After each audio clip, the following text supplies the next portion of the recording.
बहुत से लोग सूरतुल फज्र की इस आयत को ऐसे पढ़ते हैं अर्जिई इला रब्बिकी, जो कि दुरुस्त नहीं है। आज की वीडियो बहुत अहम है। आज हम सीखेंगे कि खाली अलिफ पर ज़बर ज़ेर पेश कब लगाकर पढ़ा जाता है। यहाँ पर आप देख लीजिए कि अलिफ खाली है, इसके ऊपर ज़बर लगेगा, ज़ेर लगेगा या पेश लगेगा। आज हम इस वीडियो में यही सीखने वाले हैं। मेरी दिल से दुआ है अल्लाह पाक आपको सेहत व आफियत की और ईमान की बेहतरीन हालत में रखे। अल्लाह पाक आपके गिर्द घूमने वाले हर शर को खैर में बदल दे। अब यहाँ पर देखिए अलिफ खाली है और उसके बाद है रा। रा के ऊपर जज्म है। बहुत से लोग इसको पढ़ते हैं अर्जिई, अलिफ के ऊपर जबर लगाकर पढ़ते हैं। यहाँ पर आपने अलिफ पर जबर लगाकर नहीं पढ़ना, यहाँ पर हम अलिफ पर जेर लगाकर पढ़ेंगे। और जेर क्यों लगाएंगे इस वजह को समझ लीजिए।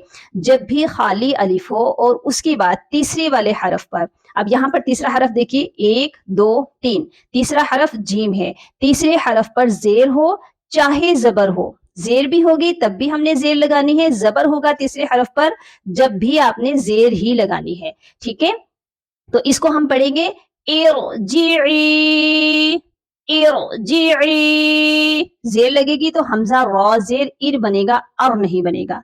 अगर तो हम इसको मिलाकर पढ़ेंगे तो कैसे पढ़ा जाएगा, मुतमइन्ना तुरजिई इला रब्बिकी राज़ियतम मर्ज़िय्यह।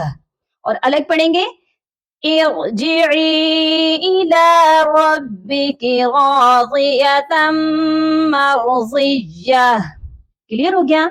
उम्मीद है आपको आज का सबक बहुत अच्छे से समझ आ चुका होगा। अपनी दुआओं में याद रखिएगा और अपना बहुत सारा ख्याल रखिएगा। फी अमानी।